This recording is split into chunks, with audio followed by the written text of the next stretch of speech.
Students, in the last session, I have discussed with you meaning of dominant position and meaning of abuse of dominant position. Section 4 में हमने दो बातें अच्छे से सीख ली हैं और सेक्शन 4 की ये बातों के साथ अब सेक्शन 19 आगे आपको पढ़ना है, तभी जाके आप इस पूरे प्रोसीजर को अंडरस्टैंड कर पाएंगे, है ना। आप मेरी बात को ध्यान से यहाँ पर सुनेंगे। चलिए, सेक्शन 4 में आपने दो बातें सीखी हैं। मैं आपको याद दिलवा देता हूँ एक बारी, लास्ट सेशन की बात हमने करी और सेक्शन 4 में हमने दो बातें सीखी हैं। सेक्शन 4 की दो बातें कौन सी सीखी हैं हमने? What is the meaning of dominant position, ये आपने सीखा। Meaning of dominant position. और दूसरी बात आपने जो सीखी है वो है मीनिंग ऑफ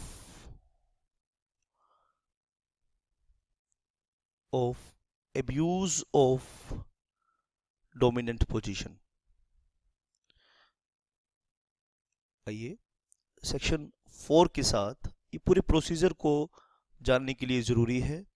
यहाँ सेक्शन 4 के साथ सेक्शन 19 के प्रोविजंस को मिक्स करूँगा, जो बाद में आगे जाके इकट्ठे यूज़ होंगे। ठीक है, 19 में आप क्या सीखेंगे बेटा? 19 में, शाबाश, आइए 19 सेक्शन की सब सेक्शन 4 सब सेक्शन 5, यहाँ मैं जो यूज़ करूँगा वो मैं करूँगा sub section 4 sub section 5 sub section 6 and sub section 7, इनको मैं यूज़ करूँगा। इससे पहले वाले सेक्शन 3 के साथ यूज़ हुए थे। सेक्शन 19 के इससे पहले वाले सब सेक्शन सेक्शन 3 के साथ आपको यूज़ करवाए थे मैंने। अब 19 सेक्शन 19 सब सेक्शन 4 में क्या पढ़ेंगे, और उसकी दो कैटेगरी हमने बना दी। Section 5 sub section 6, 5 sub section 6 और सब सेक्शन 7 में हम एक दोनों में हम क्या पढ़ेंगे वो मैं आपको यहाँ पे क्लियर कर देता हूँ बेटा। आप बहुत ध्यान से और बहुत पावरफुल तरीके से इस चैप्टर को करने वाले हैं बेटा मेरे साथ। ठीक है, इतने ध्यान से हम एक एक कंसेप्ट को कर रहे हैं कि यहाँ से कोई भी आपका, यहाँ से बाहर कुछ नहीं बेटा क्वेश्चन आ सकता एग्जाम के अंदर। ऐसा मेरा दावा है, ऐसा मेरा दावा है। आप इन लेक्चर्स को करिए अटेंड, और कंपटीशन के किसी क्वेश्चन में आपको दिक्कत नहीं आ सकती है। सब सेक्शन 4 क्या कहता है बेटा? ये कुछ फैक्टर्स बताएगा। ठीक है, ये कुछ फैक्टर्स बताएगा और ये भी कुछ फैक्टर्स बताएंगे।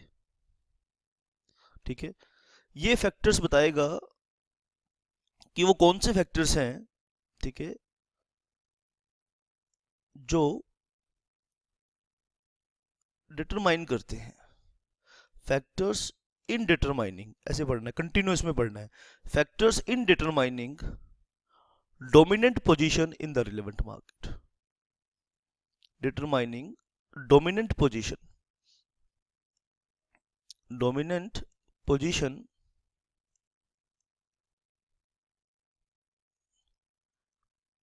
in the relevant market, in the relevant market। और relevant market की जब डेफिनेशन मैं आपको बता रहा था, तो relevant market दो तरह की होती है, relevant product market और relevant geographic market। ठीक है, तो in determining dominant position in the relevant market, और हम अब बताएंगे इसमें 5, 6, 7 में क्या बताएंगे, यहां पढ़ेंगे factors in determining, factors in determining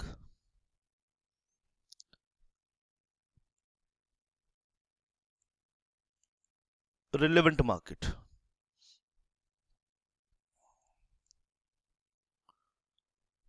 फर्क देख रहे हैं बेटा आप?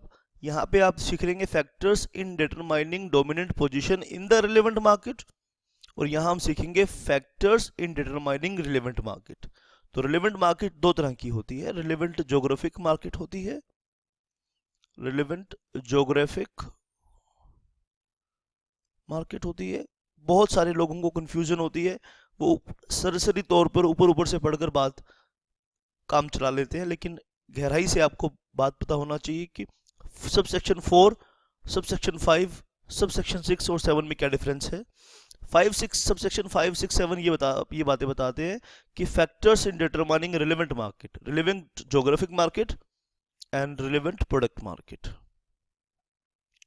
Relevant product market, relevant geographic market, relevant product market. अब बात को बहुत ध्यान से समझेंगे और बहुत ध्यान से इसे आप करेंगे। शाबाश बेटा। आइए शुरू करते हैं सब सेक्शन 4 से। हम अपनी क्लास की आज की शुरुआत करने जा रहे हैं सब सेक्शन 4 से। अभी तक तो हमने ये बताया कि हम क्या क्या आज के सेशन में करेंगे, तो ये काम पहले इस सेशन में करेंगे। इसके बाद आगे का प्रोसीजर, अगर टाइम बचेगा तो आगे का प्रोसीजर भी हम करेंगे। शाबाश। Factors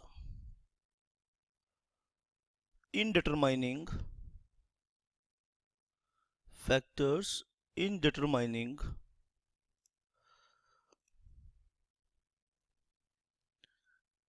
dominant position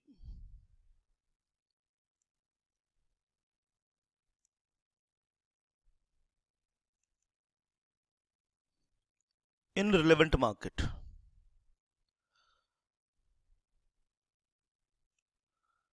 in a relevant market,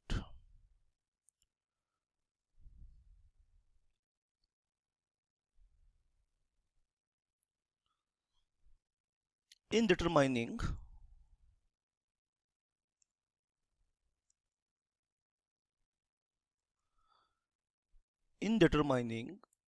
whether an enterprise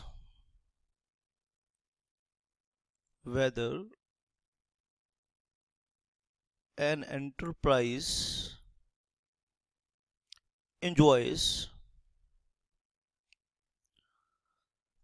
dominant position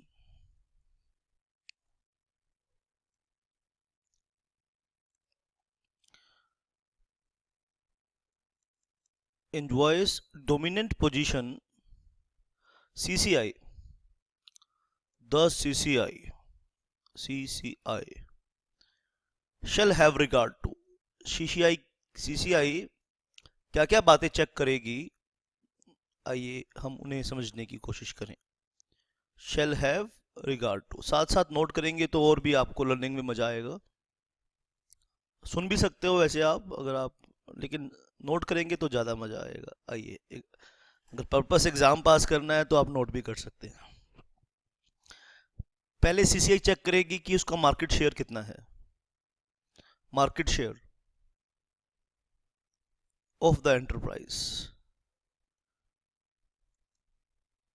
Toyota की गाड़ी आती थी, टोयोटा, टाटा और महिंद्रा का एक बार सीसीआई ने मार्केट शेयर चेक किया तो टोयोटा की गाड़ी थी टोयोटा क्वालिस।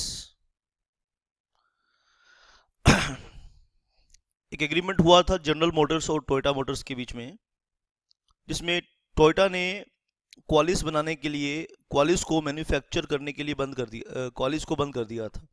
क्वालिस एक गाड़ी, और जो एसयूवी टाइप गाड़ी थी, एसयूवी तो नहीं कहेंगे, मल्टीपर्पस व्हीकल टाइप की गाड़ी थी, एमपीवी थी, सुपर हिट गाड़ी थी वो इंडिया के अंदर।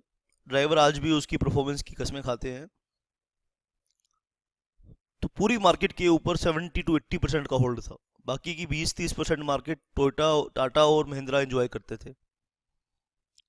तो कहने का मतलब क्या है कि डोमिनेंट पोजीशन को चेक करने के लिए मार्केट शेयर चेक करती है कि मार्केट में प्रोडक्ट का क्या। आज हम स्मार्टफोन की बात करें तो सैमसंग का कितना शेयर है मार्केट के अंदर, ठीक है।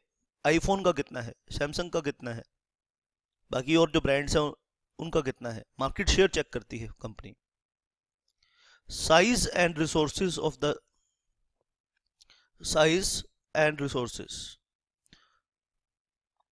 क्या रिसोर्सेज हैं। आईबॉल ने जब एरिक्सन के ऊपर केस फाइल किया, सीसीआई की कंप्लेंट करी, तो सीसीआई ने देखा कि ये मोबाइल कम्युनिकेशन टेक्नोलॉजी में 3000 से ज़्यादा पेटेंट है एरिक्सन के पास। तो कितने रिसोर्सेज हैं, संसाधन कितने हैं आप एंजॉय करते हो of the enterprise. In factors से चेक करती है कि वो एंटरप्राइज डोमिनेंट पोजीशन में है कि नहीं है। अरे डोमिनेंट पोजीशन में होगी तो ही तो अब्यूज होगा ना। एक आदमी डोमिनेंट पोजीशन में ही है। एक कहावत है हमारे हरियाणा में, थोथा चना बाजा घना। हम्म तो थोथा चना जो है वो क्या नुकसान पहुंचाएगा। एक कहावत है, एक खोखला आदमी, ठीक है, ज्यादा है ना शोर करता है, सिक्के ज्यादा शोर करते हैं। तो डोमिनेंट पोजीशन है कि नहीं है, कहने का मतलब ये है कि पहले चेक करेंगे डोमिनेंट पोजीशन है कि नहीं है। Size and resources of the enterprise check करेंगे। और उसके अलावा size and importance of the competitors. Market में जो कॉम्पिटिटर्स है उनका क्या साइज है, ये भी बात मैटर करती है। ठीक है, जब आप कंपटीशन की बात करते हैं तो कॉम्पिटिटर्स के साइज की बात भी करनी पड़ेगी ना आपको। तो ये सीसीआई चेक करती है कि जिसके ऊपर शिकायत हुई है, जिसकी डोमिनेंट पोजीशन चेक कर रहे हैं, उसके जो कॉम्पिटिटर्स हैं उनकी क्या पोजीशन है, ये बात भी चेक करी जाती है। ठीक है, economic power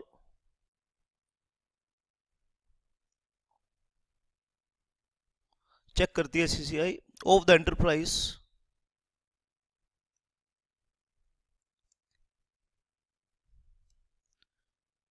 including commercial advantage. कितना कमर्शियल एडवांटेज है, इंक्लूडिंग कमर्शियल एडवांटेज।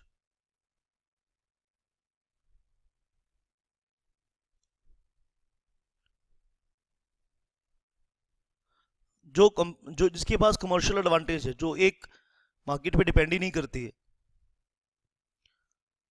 एक कंपनी के पास इंडियन आर्मी का ठेका है, बाकी के कंपटीटर्स के पास नहीं है। इंडियन आर्मी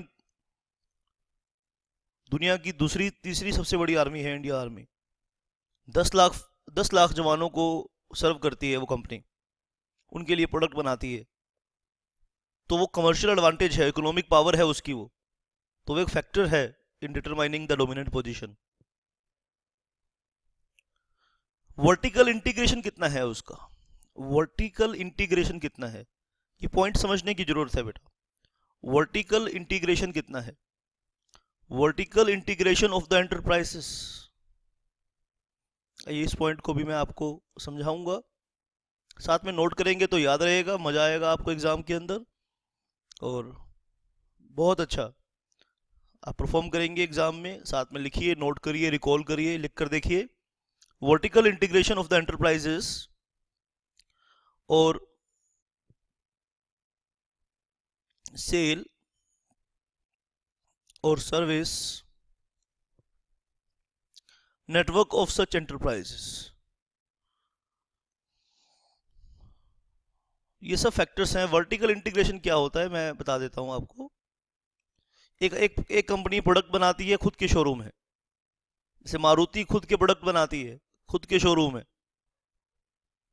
मारुति की डोमिनेंट पोजीशन में बताऊं, खुद के शोरूम है, लेकिन मारुति अब क्या करा, मारुति ने क्या गेम खेली भाई एक शोरूम खोलना है आपको मारुति का, तो मारुति ने पूरे इंडिया में भर दिए शोरूम अपने। हर 10 किलोमीटर के बाद, 15 किलोमीटर के बाद, 20 किलोमीटर के बाद आपको मारुति का शोरूम मिल जाएगा।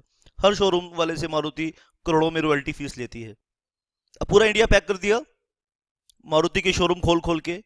अब मारुति ने क्या गेम खोली, एक नए टाइप की फ्रेंचाइजी दी, इतने सारे मॉडल लॉन्च कर दिए, कस्टमर्स को इतना कंफ्यूज कर दिया। आप देखिए 1-2 साल के अंदर, 2 साल के अंदर इतने मॉडल आए हैं कि इतने 60 साल के अंदर नहीं आए होंगे। पिछले 2 साल के अंदर, सुनिए मैं क्या कह रहा हूँ, पिछले 2 साल के अंदर कारों के इतने मॉडल मार्केट में आ गए हैं कि इतने पिछले हिंदुस्तान में 60 साल में नहीं आए होंगे। उससे डबल आए होंगे 2 साल में, जितने 60 साल में आए होंगे। इतने मॉडल गाड़ियों के आ गए हैं। आजकल मैं एक गाड़ी खरीदना चाहता हूँ, इतना कंफ्यूज हूँ कि समझ में कुछ नहीं आ रहा कि कौन सी गाड़ी खरीदूँ। जब भी कोई डिसीजन लेना, जब भी कोई मटेरियल डिसीजन लेते हैं तो पता लगता है कि ये गाड़ी और मार्केट में आ गई, चलो उसको भी देख लेते हैं एक बारी। उसको देखने गए, पता लगा एक गाड़ी और आ गई, चलो इसको भी देख लेते हैं। फिर पता लगी 10 दिन के बाद एक गाड़ी और आ रही है, चलो यार 10 दिन रुक जाओ, पिछले 6 महीने से हमारे घर में ऐसा चल रहा है। इतना कस्टमर को इतना कंफ्यूज कर दिया। फिर मारुति ने क्या करा, एक नई टाइप की फ्रेंचाइजी खोली, बोलो उसका नाम रखते नेक्सा। अब नेक्सा क्या है, और नेक्सा कहता है नेक्सा कुछ प्रीमियम प्रोडक्ट्स ही बेचेगी। जैसे गाड़ी आई बलेनो, कहते बलेनो मारुति के जो रेगुलर शोरूम है वहां नहीं मिलेगी, बलेनो वहां मिलेगी जो नेक्सा के शोरूम में वहां मिलेगी। तो ये चाल है, ये चाल है। और अगर मेरी मेरी ये लेक्चर सुन रहे हैं ना मारुति के अगर कोई मालिक सुन रहे हैं ना, तो कंपटीशन एक्ट को सीसीआई को कंप्लेन कर सकते हैं। बिल्कुल परफेक्ट केस बनता है सीसीआई के कंप्लेन करने का। भाई जिससे आपने 4 करोड़ रुपए 3 करोड़ रुपए ऑलरेडी ले रखे हैं, उसके कंपटीशन में नेक्सा खोल दिया आपने। उसकी कंपटीशन क्यों नहीं खोली कि उसमें एक नया प्रोडक्ट बना के दे दिया। अरे वही स्विफ्ट, वही इंजन स्विफ्ट में है, वही इंजन बलेनो में लगा दिया, नाम गाड़ी का रख दिया स्विफ्ट, एक का रख दिया बलेनो, और बेच रहे हैं जी नेक्सा पे फिर उसको। समझ में बात आ रही है कि नहीं आ रही? ये सारा क्या है बेटा, वर्टिकल इंटीग्रेशन है। वर्टिकल इंटीग्रेशन का मतलब क्या है कि देखो, किसी भी मैन्युफैक्चरिंग प्रोसेस में 3 स्टेजेस में बता रहा हूँ बेटा। एक रॉ मटेरियल होता है, रॉ मटेरियल भी आपका, आप कारें बनाते हो, लोहे की खान आपके पास है, रॉ मटेरियल लोहा भी आप बनाते हो, कारें भी आप बनाते हो, और फिर बेचते भी आप खुद हो। फिएट के पास इंजन बनाते हैं, फिएट के वाले पास देखो कारों के इंजन बनाते हैं, गाड़ियां नहीं बिकती उनकी। गाड़ी बनाते हैं, अच्छी गाड़ियां बनाते हैं, लेकिन बिकती नहीं है। फिएट वाले इंजन बना देते हैं, गाड़ी बना देते हैं, और बेचने के लिए टाटा वालों को बोलते हैं कि टाटा वाले उसका सर्विस करेंगे, टाटा वाले उसको बेचेंगे। ठीक है, समझ गया है ना बेटा? आप रॉ मटेरियल भी खुद का, इंजन भी आपका खुद का है, गाड़ी भी आपकी खुद की है, बेचते भी आप खुद के हो। तो इसको बोलते हैं वर्टिकल इंटीग्रेशन। अगर वर्टिकल इंटीग्रेशन है तो डोमिनेंट पोजीशन सीसीआई मान लेती है कि डोमिनेंट पोजीशन है। ठीक है। Dependence of consumer on the enterprise. Consumer का क्या डिपेंडेंस है? Dependence of consumer, dependence of consumers on the enterprise. Consumer का क्या डिपेंडेंस है एंटरप्राइज पर? कंज्यूमर्स का क्या डिपेंडेंस है? और 7th पॉइंट करेंगे monopoly of dominant position. Monopoly यानी मोनोपोली मतलब मोनो मतलब सिंगल, और पोली मतलब सेलर, सिंगल सेलर। मोनोपोली और डोमिनेंट पोजीशन,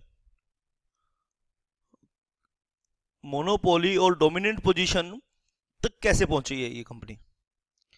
ठीक है, मोनोपोली और डोमिनेंट पोजीशन ज्ञान 2 तरीके से हो सकता है, एंटी कॉम्पिटिटिव काम करके और एक अच्छे गुड्स या अच्छे सर्विसेज बना के। आप मोनोपोली हो, डोमिनेंट पोजीशन पे हो, तो किस तरह से पहुंचे हो वहां पर, ये सीसीआई चेक करेगी, इस फैक्टर को चेक करेगी।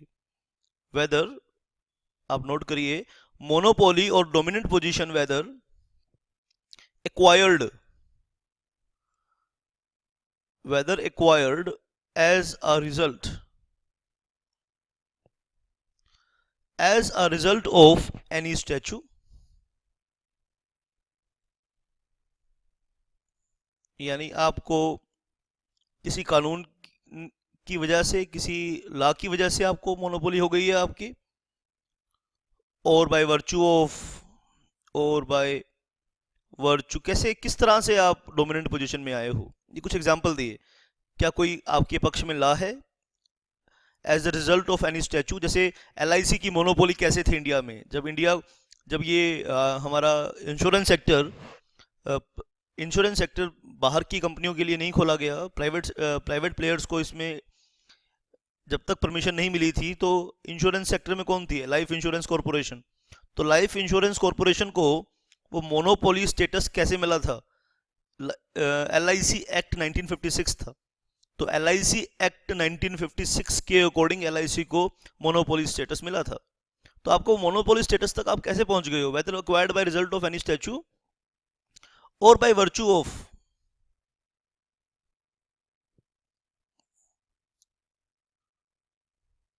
आइए, शाबाश, ध्यान से सुनिए बात को। तो मोनोपोली स्टेटस तक आप कैसे पहुंच गए? Bye virtue of being government company, bye virtue of being a government company. जैसे दिल्ली ट्रांसपोर्ट कॉरपोरेशन के पास मोनोपोली स्टेटस है, क्योंकि दिल्ली गवर्नमेंट रन करती है उसे। और अ पब्लिक सेक्टर एंटरप्राइज, यानी मोनोपोली स्टेटस कैसे मिला है आपको, क्या इन कारणों से मिला है?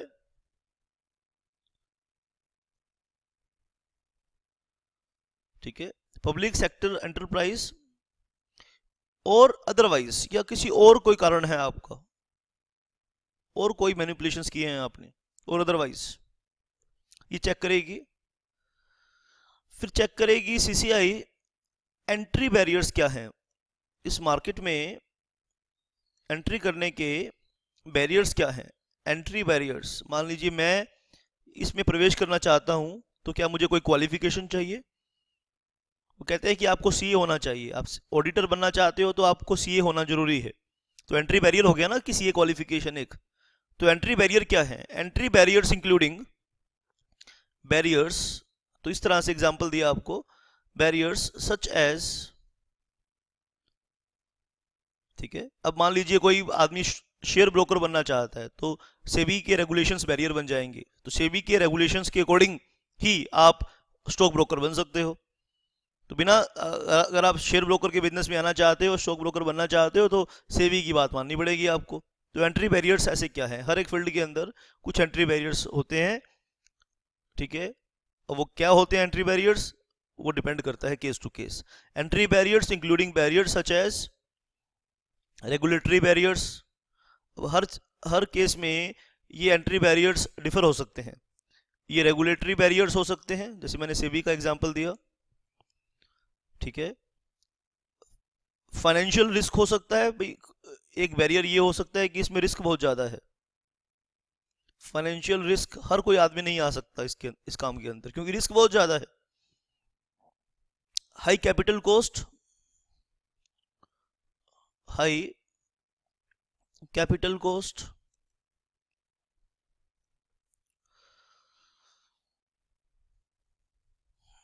मार्केटिंग, हाँ, टेक्नोलॉजी एक बैरियर हो सकती है, जैसे टेक्निकल एंट्री बैरियर्स, टेक्नोलॉजी हो सकती है बेटा, टेक्नोलॉजी आप लिख सकते हैं यहाँ पे। तो इस तरह से एंट्री बैरियर्स होते हैं बेटा। सीसीआई ये भी चेक करेगी एंट्री बैरियर्स क्या क्या हैं। नेक्स्ट पॉइंट नोट करेंगे, शाबाश।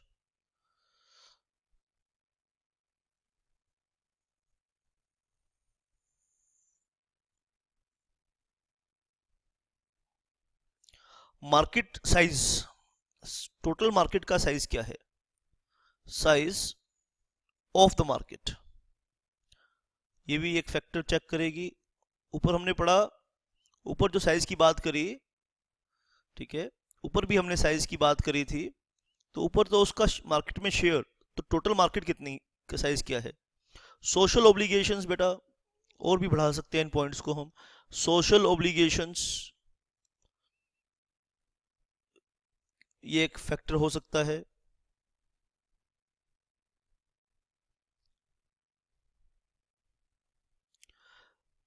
और एक और आप इसमें सॉलिड पॉइंट लिख सकते हैं, रिलेटिव एडवांटेज। ये सभी पॉइंट्स सेक्शन पर बेस्ड हैं बेटा, मैं खुद से नहीं बना रहा हूँ, सेक्शंस पर बेस्ड हैं। पर थोड़ी लैंग्वेज को इजी करने की कोशिश मैंने यहाँ करी है। रिलेटिव एडवांटेजेस क्या है, by way of the contribution,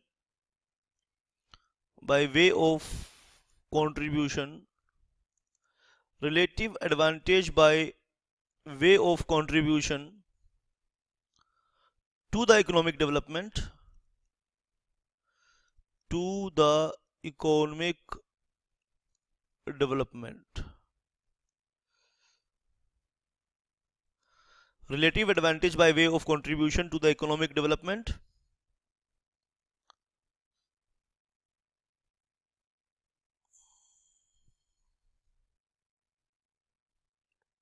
ठीक है बेटा।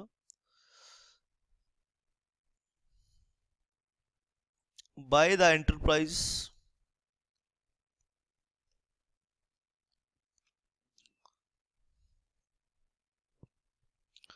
by the enterprise enjoying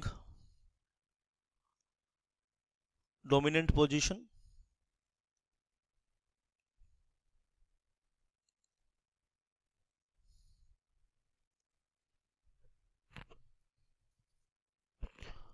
cause or likely to cause or likely to cause appreciable adverse effect on competition. appreciable language ये वाली कई बार यूज होती है. Adverse effect on competition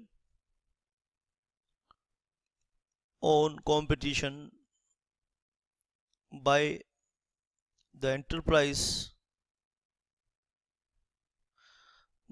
enterprise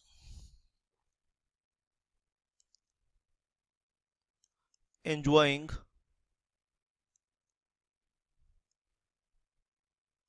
dominant position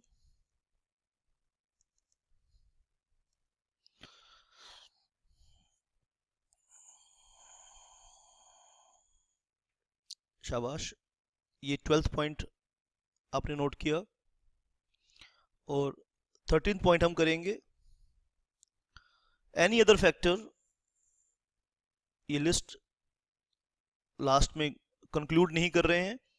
बोल रहे एनी अदर फैक्टर जो CCI को लगता है, सीसीआई वो चेक कर सकती है. Which the CCI may consider relevant. CCI may consider relevant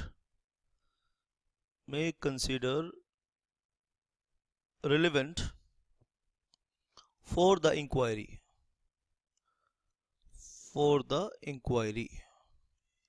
जो सीसीआई को इंक्वायरी के लिए रिलेवेंट लगता हो. तो ये सब पॉइंट्स चेक करेंगे. आज की क्लास हमने कहाँ से शुरू करी है, आइए एक बार आज की क्लास को हम रिवाइज कर लेते हैं. बीच बीच में रिवीजन करते जाइए कि हम क्या कर रहे थे, इससे फोकस बना रहता है क्लास में. सेक्शन 4 हमने पढ़ा इसके पहले लास्ट क्लास में. उसमें हमने देखा मीनिंग ऑफ डोमिनेंट पोजीशन, ये हमने लास्ट सेशन में सीखा. इसके बाद हमने सीखा meaning of abuse of dominant position का मतलब क्या है. फिर सेक्शन 19 को हमने किया. सेक्शन 19 को आज की क्लास में करना है. सेक्शन 19 आज की क्लास में सेक्शन 4, 5, 6, 7 को हमने टोटल पढ़ना है इस सेशन में. इसको हमने दो कैटेगरी में क्लासीफाई कर दिया. नंबर 1 हम पढ़ेंगे सब सेक्शन 4 और फिर दूसरा नंबर आएगा सब सेक्शन 5, सब सेक्शन 6 और सब सेक्शन 7 का. सेक्शन 4 में भी एक फैक्टर्स पढ़ेंगे और सब सेक्शन 5, सब सेक्शन 6 और सब सेक्शन 7 में भी कुछ फैक्टर्स पढ़ेंगे. अब जो ये सब सेक्शन 4 के फैक्टर्स हैं ये क्या है, इन determining dominant position in the relevant market. In determining dominant position in the relevant market ये पढ़ेंगे. और सब सेक्शन 5, सब सेक्शन 6 और सब सेक्शन 7 में क्या है, factors in determining relevant market, relevant geographic market. तो रिलेवेंट मार्केट को हम दो पार्ट पे यहां डिवाइड कर सकते हैं, relevant geographic market, relevant product market. ठीक है, आप बहुत ध्यान से इन चीजों को आपने देखना है और समझने की कोशिश करनी है बेटा आपने. ठीक है, आइए पहले हम पढ़ेंगे यहाँ पे. पहले हम यहाँ पर क्या पढ़ने वाले हैं, factors in determining dominant position in relevant market. In determining whether an enterprise join dominant position the CCI shall have regard to. CCI इन चीजों के बारे में सोचेगी. वो चीजें कौन सी हैं, पहली बात market share of the enterprise, market में एंटरप्राइज का कितना शेयर है ये बात देखेगी सीसीआई. दूसरी बात देखेगी size and resources of the enterprise. Enterprise के पास क्या रिसोर्सेज हैं, size and importance of competitors, competitors के साइज क्या है और उनकी इंपॉर्टेंस क्या है. Economic power of the enterprise including commercial advantage over the competitors. ऐसे कौन से कमर्शियल एडवांटेजेस हैं जो कॉम्पिटिटर के पास नहीं है. हो सकता है कि गवर्नमेंट ने कोई ठेका दे रखा हो तो कॉम्पिटिटर के पास वो ठेका नहीं है. वर्टिकल इंटीग्रेशन क्या है, एंटरप्राइज. ठीक है, वर्टिकल इंटीग्रेशन मतलब प्रोसेस के अंदर कई स्टेजेस होते हैं, एक प्रोडक्ट बनता है उसकी कई स्टेजेस होते हैं. तो उन स्टेजेस में से वो कंपनी कितने स्टेजेस पे ऑपरेट करती है उसको बोलते हैं वर्टिकल इंटीग्रेशन. खुद बनाती है, खुद रॉ मटेरियल खुद का है, खुद बनाती है, खुद बेचती है. रॉ मटेरियल खुद का है लेकिन रॉ मटेरियल मैन्युफैक्चरिंग कंपनी दूसरी है और बेचने वाली तीसरी है. ठीक है, रॉ मटेरियल खुद का है, बनाती खुद है लेकिन बेचने के ऊपर दूसरों पे डिपेंड करती है. ठीक है, dependence of consumer on the enterprise, consumer कितने डिपेंड करते हैं उस एंटरप्राइज के ऊपर. ठीक है, सब्स्टिट्यूट गुड्स क्या है कि नहीं है ये बात चेक करेगी सीसीआई. मोनोपोली, भाई जब किसी प्रोडक्ट का सब्स्टिट्यूट ही नहीं है, दिल्ली में डीटीसी का सब्स्टिट्यूट ही कोई नहीं है. अब दिल्ली में मान लो बस डीटीसी वाले हड़ताल पे चले जाए तो दिल्ली वाले लोग परेशान हो जाते हैं। क्यों हो जाते हैं? क्योंकि डीटीसी का सब्स्टिट्यूट नहीं है। ब्लू लाइन बसें थी, वो बंद कर दी गई दिल्ली गवर्नमेंट ने। मोनोपोली और डोमिनेंट पोजीशन, जो मोनोपोली पर पहुंचे हो, डोमिनेंट पोजीशन तक पहुंचे हो, किस रास्ते से पहुंचे हो? वो कहते हैं जी भगवान को पाने के कई रास्ते हैं। तो तुमने किस रास्ते से भगवान को पाया? सभी क्लेम करते हैं कि मेरा खुदा, मेरा भगवान, मेरा वाहेगुरु बड़ा है, वो अपने अपने रास्ते बताते हैं। तो भाई तुमने इतने बड़े तुम हो गए, इतने बड़े साइज में हो गए, तुम मोनोपोली क्रिएट करके बैठ गए, तो रास्ता कौन से रास्ते से आए हो? बोले कि हमारे लिए कानून बनाया गया। एलआईसी वाले कहते हैं कि हम इतने बड़े कैसे बने? एलआईसी के एसेट्स की फाइनेंशियल पोजीशन जानोगे तो दंग रह जाओगे। कितना बड़ा जेंट कॉर्पोरेट है ये एलआईसी। इतना बड़ा कॉर्पोरेट है कि एलआईसी फेल नहीं हो सकता। मतलब और कोई भी इंश्योरेंस सेक्टर का कोई भी प्लेयर फेल हो जाएगा, लेकिन मुझे लगता है कि एलआईसी कभी फेल नहीं हो पाएगा। बहुत बड़ा प्लेयर है, ठीक है। और बाय वर्चू ऑफ आप जो है ना, अभी गवर्नमेंट कंपनी और पब्लिक सेक्टर एंटरप्राइज, जैसे डीटीसी का एग्जांपल दिया, जैसे इंडियन रेलवे है बेटा, ठीक है। इंडियन रेलवे क्यों क्यों है बेटा इंडियन रेलवे मोनोपोली? क्योंकि इंडियन रेलवे का एक्ट कानून है इसके ऊपर। या कोई और अदरवाइज कोई गेम खेली है आपने? नंबर 8 में हम चेक करेंगे entry barriers including barriers such as regulatory barriers. Regulatory barriers क्या क्या हैं? यानी कौन से कानूनों को फॉलो करना पड़ेगा? कोई डिग्री चाहिए आपको, कोई रूल्स एंड रेगुलेशन चाहिए, किससे लाइसेंस चाहिए? रेगुलेटरी बैरियर्स हैं। एक्सपोर्ट करना है तो एक्सपोर्ट लाइसेंस चाहिए कि चाहिए आपको? फाइनेंशियल रिस्क कितना इन्वॉल्व है? हाई कैपिटल कॉस्ट है, टेक्नोलॉजी है, क्या बैरियर है इस एंट्री में, इस फील्ड में आने के? हर लाइन के अपने अपने बैरियर्स होते हैं। मार्केट का टोटल साइज कितना है, ठीक है। सोशल ऑब्लिगेशंस कितनी है एंटरप्राइज के ऊपर?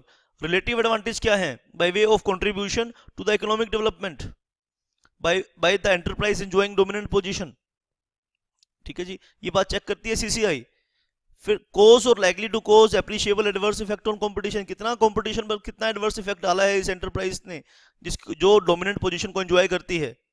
और सीसीआई कोई और भी फैक्टर सीसीआई को लगता है तो सीसीआई वो भी चेक कर सकती है। ये सारे बेटा बात हमने रिवाइज करी अब तक जो क्लास में किया है।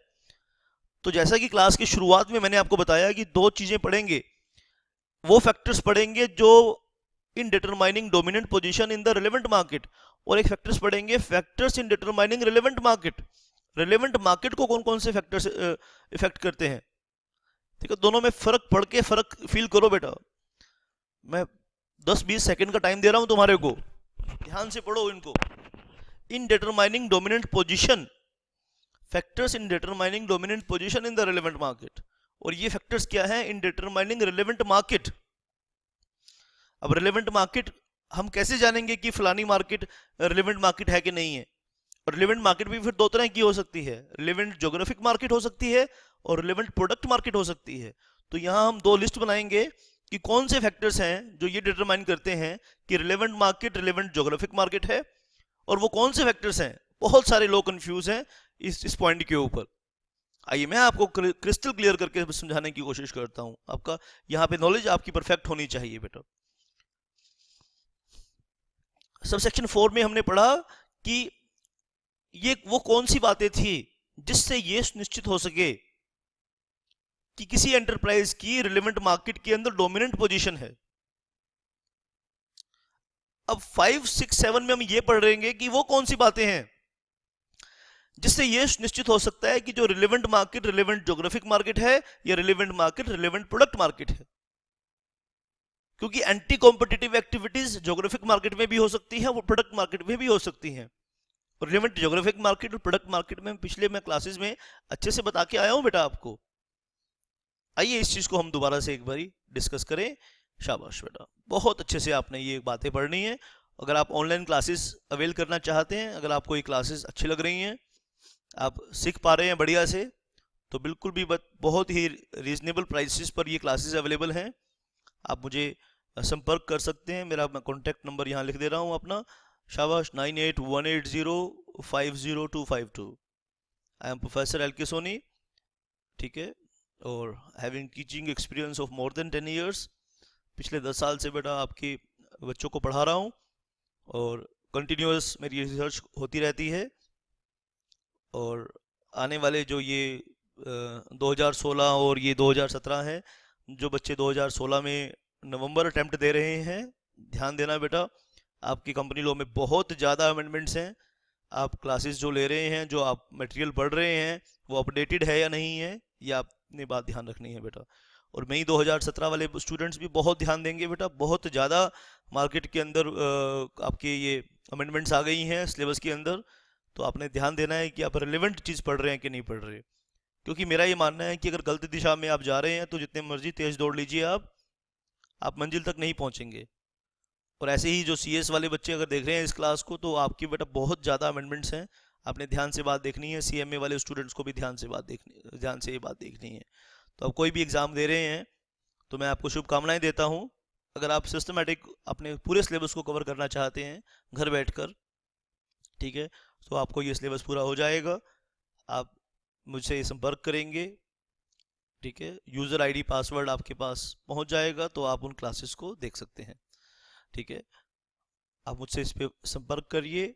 अच्छी चीज़ तो ये होगी, पहले आप व्हाट्सएप कीजिए अपना सिटी का नाम और अपने कोर्स का नाम बताएंगे, आप व्हाट्सएप करेंगे मुझे, फिर मैं आपको टाइम बताऊंगा, उस टाइम पे आप मुझे कॉल कर सकते हैं। शाबाश, thank you very much for listening and watching of these sessions. आइए हम आपको आगे लेके चलते हैं। Factors in determining relevant market. अब हम क्या फैक्टर करेंगे?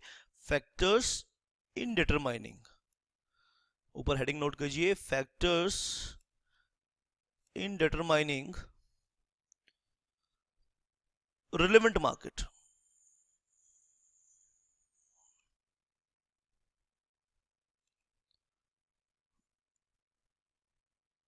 ठीक है भाई, कुछ बच्चे बोलते हैं कि मैं स्लो लिखता हूं, कुछ बच्चे बोलते हैं कि मैं तेज लिखता हूं।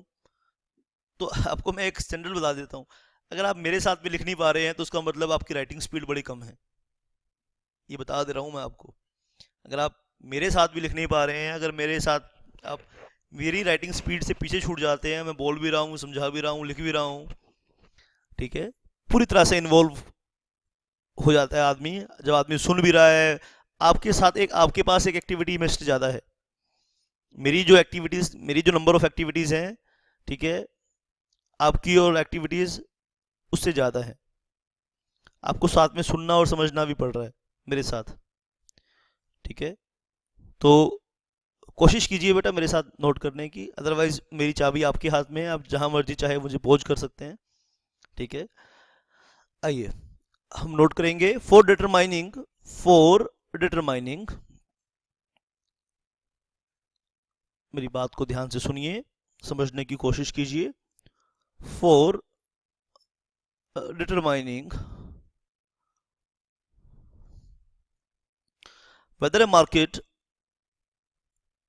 whether a market constitutes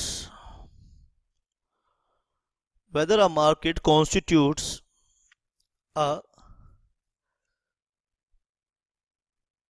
relevant market, क्योंकि मार्केट अगर रिलेवेंट नहीं होगी बेटा फिर तो एंटी कॉम्पिटिटिव एक्टिविटीज का सवाल ही नहीं उठता। For the purpose of the act, for the purposes of the act, ठीक है। ज्योग्राफिक मार्केट की बात करूं, मान लीजिए मेरी मार्केट, मेरी दुकान दिल्ली में है, आपकी दुकान चंडीगढ़ में है, और मैं अपनी कुछ काम मैं ऐसे करता हूँ कि आप मेरे ऊपर शिकायत कर रहे हो कि ये फलाना दुकानदार, तो सीसीआई कहेगा यार तेरी मार्केट ही अलग अलग है, तेरी मार्केट को कैसे इफेक्ट कर सकता है ये। तो रिलेवेंट मार्केट होना जरूरी है। आप बात समझ पा रहे हैं कि समझ नहीं पा रहे बेटा? For determining weather a market constitute a relevant market for the purpose of the act, ठीक है। मारुति वाले बजाज वालों को ये कहें, बजाज वाले मारुति वालों को कहें कि मारुति कारों में ये काम कर रही है, तो सीसीआई कहेगी यार वो कारें बना रहे हो, तुम मोटरसाइकिल बना रहे हो, तुम्हारी रिलेवेंट मार्केट, तुम्हारी रिलेवेंट प्रोडक्ट मार्केट ही नहीं है। तो relevant market, relevant geographic market भी हो सकती है और रिलेवेंट प्रोडक्ट मार्केट भी हो सकती है। और जब हम एंटी कॉम्पिटिटिव एक्टिविटीज की सीसीआई को कंप्लेन करते हैं, तो सबसे पहले बात ये देखी जाती है कि रिलेवेंट मार्केट है कि नहीं है। रिलेवेंट मार्केट है, फिर रिलेवेंट ज्योग्राफिक मार्केट की बात कर रहे हो कि रिलेवेंट प्रोडक्ट मार्केट की बात करते हो, तो सीसीआई अपनी इंक्वायरी उसी लाइन के अकॉर्डिंग करती है ना फिर। इसीलिए समझना जरूरी है कि वो कौन सी बातें हैं जो रिलेवेंट मार्केट को रिलेवेंट ज्योग्राफिक मार्केट बना देती है, और वो कौन सी बातें हैं जो रिलेवेंट मार्केट को रिलेवेंट प्रोडक्ट मार्केट बना देती है। आप बात समझ पा रहे हो कि नहीं समझ पा रहे? For determining weather a market constitute a relevant market for the purpose of the act, the CCI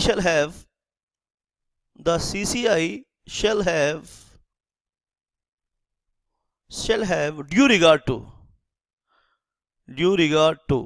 the CCI shall have due regard to the relevant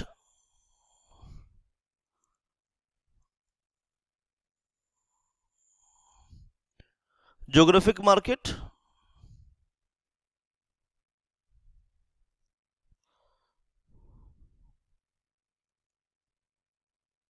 and relevant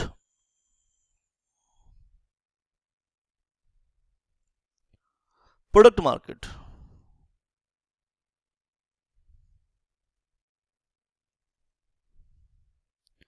Based on the following factors. Based on the following factors.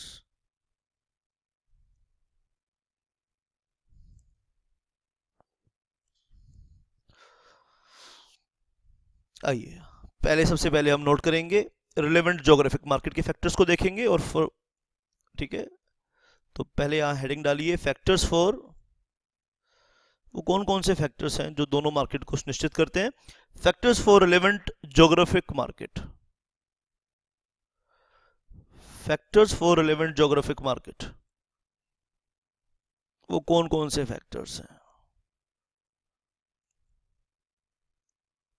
Factors for relevant geographic market, तो उन points को लिखेंगे। Number first, regulatory trade barriers.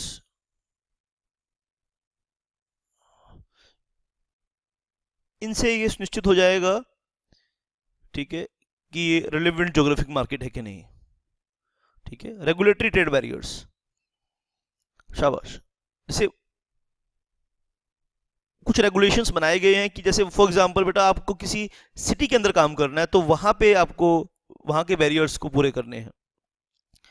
एक आपको पूरे India के अंदर product बेचना है।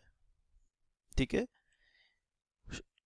आप एक मेडिसिन बनाना चाहते हैं, उसके लिए आपको लाइसेंस चाहिए। आप किसी पर्टिकुलर प्लेस पे बेचना चाहते हो तो उसके लिए लाइसेंस चाहिए। तो रेगुलेटरी ट्रेड बैरियर से पता लग जाता है कि जो रिलेवेंट ज्योग्राफिक मार्केट है या नहीं है। ठीक है, दूसरी चीज local specifications requirement, local specification requirement. तो इससे ये बात समझ में आती है कि ज्योग्राफिक मार्केट है लोकल स्पेसिफिकेशन मार्केट। थर्ड है नेशनल प्रोक्योरमेंट पॉलिसीज, नेशनल, अब ये बातें सारी सेक्शन 4 ने बताई है। नेशनल प्रोक्योरमेंट पॉलिसीज, सेक्शन 4 कहता है कि इन मुद्दों से ये तय होता है कि कोई भी मार्केट रिलेवेंट ज्योग्राफिक मार्केट है कि नहीं है। Adequate distribution facilities, adequate distribution facilities, इन सब मुद्दों से ये तय होगा कि रिलेवेंट मार्केट ज्योग्राफिक मार्केट है या रिलेवेंट मार्केट प्रोडक्ट मार्केट है। सेक्शन 4 ने बताया बेटा ये बातें, कि मैं नहीं बोल रहा हूँ। सेक्शन 4 कहता है कि इन फैक्टर्स को इससे सुनिश्चित होता है। तो एग्जाम में हमें मार्क्स लेने हैं तो हमें ये बेटा इन फैक्टर्स को तो याद करना ही पड़ेगा। सेक्शन 4 कहता, सेक्शन ये 19 ये कह रहा है कि रिलेवेंट ज्योग्राफिक मार्केट को तय करने में ये फैक्टर्स काम आते हैं। तो बेटा हमारे पास कोई ऑप्शन ही नहीं है। ठीक है, तो हमें सुनना होगा और याद करना होगा। नंबर 5th पॉइंट है ट्रांसपोर्ट कॉस्ट। इन सब मुद्दों को से सुनिश्चित होता है कि relevant market relevant geographic market है या नहीं। लैंग्वेज, लैंग्वेज से इन सब फैक्टर्स हैं। Consumer preferences, consumer preferences,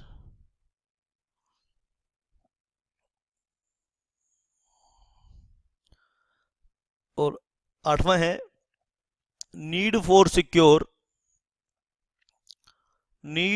secure और regular supplies, need for secure और रेगुलर सप्लाईज और रैपिड आफ्टर सेल सर्विस और रैपिड आफ्टर सेल सर्विस,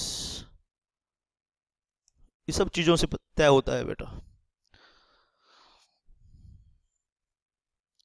तो ये सब फैक्टर्स हैं जो ये सुनिश्चित करते हैं कि relevant market, relevant geographic market है कि नहीं। पहला आपको क्या बताया, regulatory trade barriers, local specification requirement, national procurement policies, adequate distribution facilities. यहाँ इन पॉइंट्स को एक्सप्लेन भी कर सकते हैं, लेकिन बेटा अब इतना नहीं रिक्वायरमेंट है एग्जाम के लिए, ठीक है, इतनी रिक्वायरमेंट नहीं है, 5 नंबर के लिए इतना हम नहीं मेहनत कर सकते। ट्रांसपोर्टेशन कॉस्ट इसलिए एक्सप्लेन नहीं कर रहा हूँ। लैंग्वेज, कंज्यूमर प्रेफरेंसेस, बेटा रिसर्च अगर करनी है तो बाद में करेंगे, बाद में एग्जाम देने के बाद मुझसे आप संपर्क करना, तो मैं आपको कुछ बुक्स बताऊंगा जिसमें आप इन फैक्टर्स को डिटेल में पढ़ सकते हो। और रैपिड आफ्टर सेल सर्विसेज, ठीक है, ये फैक्टर्स हैं जो कि तय करते हैं कि relevant market is relevant geographic market. आइए अब हम लिखेंगे factors determining relevant product market. आइए ऊपर हेडिंग लिखिए, factors determining relevant product market.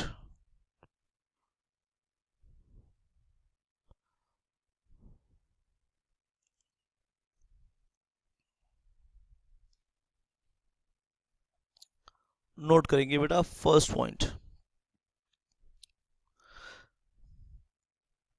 Physical characteristics of product बात कर रहे हैं। Physical characteristics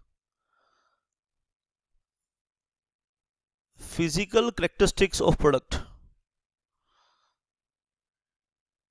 physical characteristic of product और एंड यूज ऑफ गुड्स, और एंड यूज, उनका एंड यूज, ये बातें, इस तरह की बातें आप कर रहे हो तो इसका मतलब रिलेवेंट प्रोडक्ट मार्केट की बात कर रहे हो। प्राइसेस ऑफ गुड्स और सर्विसेज की बात कर रहे हो, prices of goods and services की बात कर रहे हो, तो आप रिलेवेंट प्रोडक्ट मार्केट की बात कर रहे हो। थर्ड, कंज्यूमर प्रेफरेंसेस, ये फैक्टर्स है, consumer preferences. Number fourth,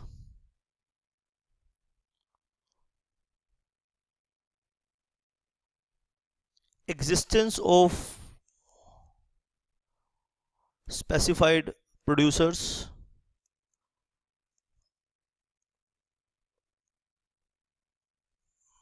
number fifth,